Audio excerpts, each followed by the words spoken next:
Ang dating dinadayo ng mga resort sa San Felipe, Zambales ay tila nilamunan ng dagat. Ang dahilan, malawakang dredging o yung paghukay ng buhangin sa mga dalampasigan. Patuloy na nirereklamo ng mga residente, lalo na ng mga maliliit na negosyanteng apektado ng ika-nga coastal erosion. Tila binabaliwala sila. Ang sagot sa kanila, ayon daw ang dredging sa rekomendasyon ng mga eksperto. Ngunit sa epekto po ng dredging, tila lumalampas sa rekomendasyon ang kasalukuyang operasyon. Mga gawaing delikado sa kabuhayan, lalo na sa kalikasan.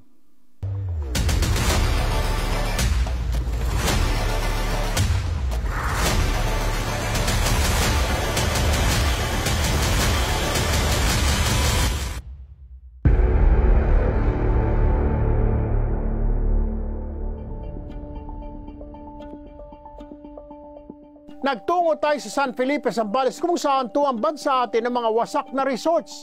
Hindi na mapakikinabangan ang mga ito. Panghanap buhay ng mga residente. Apektado ang kita, turismo at maging moral ng mga taga San Felipe, Zambales. Ayon sa Zambales Ecological Network, isang non-government organization na tumututok sa usaping ito, detrimental o mapaminsala ang ganitong uri ng malawakang paghukay. Hindi raw ito ang solusyon.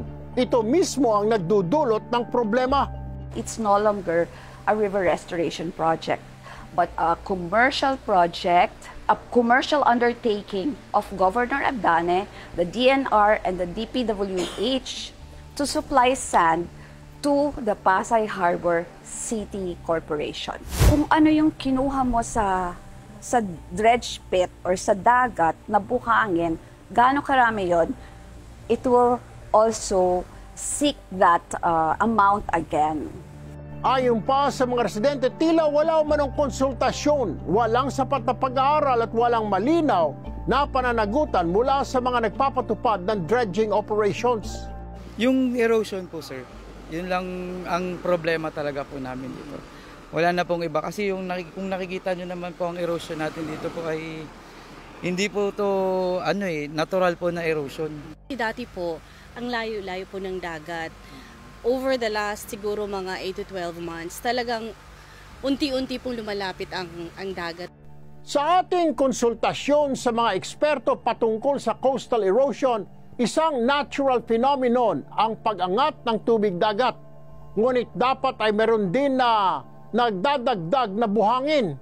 Pero dahil sa di alinsunod sa aghama ginagawang dredging, bumilis ang erosion at di na ito makontrol ngayon. It is true that dredging could be done to reduce erosion in the river very far upstream. But then, dredging within the coastal environment where there are wave actions, it causes erosion to a very maximum in magnitude, very high magnitude. Sinubukan na rin ng mga residente na komprontahin ng mga opisyal ng gobyerno, ngunit di sila siniseryoso. Gusto lang po namin. Sana bumagyo, tuloy-tuloy ang Naninindigan naman ng mga opisyal ng gobyerno na walang mali sa dredging at kailangan pa nga ito para sa river rehabilitation. Mainang pangaraw ito dahil di na kailangang magbayad ng gobyerno ng gagawa ng dredging dahil may negosyong handang mag-dredging para sa kanila. Ang ginawa ng gobyerno dyan is merong restoration, river restoration project through dredging. Hindi namin pahintulutan sana yung pagmumudmud sa lupa na yan. Hindi namin i-dispose yan because we know that the area is temporary lang. Tatangayin din ng ng alon yan through time kung may mga tuwing habagat nga nagkakaroon ng ganong situation.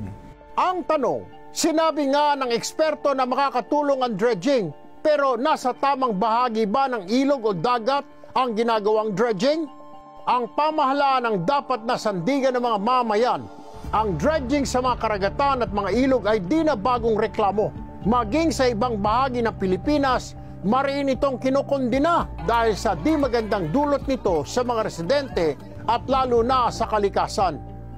Bilang inyong lingkod, isusulong natin na mas mahigpit na proteksyon sa mga baybaying dagat at dapat po mayroong maayos na konsultasyon ang bawat hakbang ng pamahalaan bago ito isagawa. Bilang Vice Chairman ng Senate Committee on Environment, maglulunsad tayo ng investigasyon sa Senado. Titiyakin natin na mayroong standard consultation sa mga operasyon, lalo na kung sila ang pinakapektado nito. Ako po, Sir Erwin Tulfo, ang kakampi ng mga inaapi.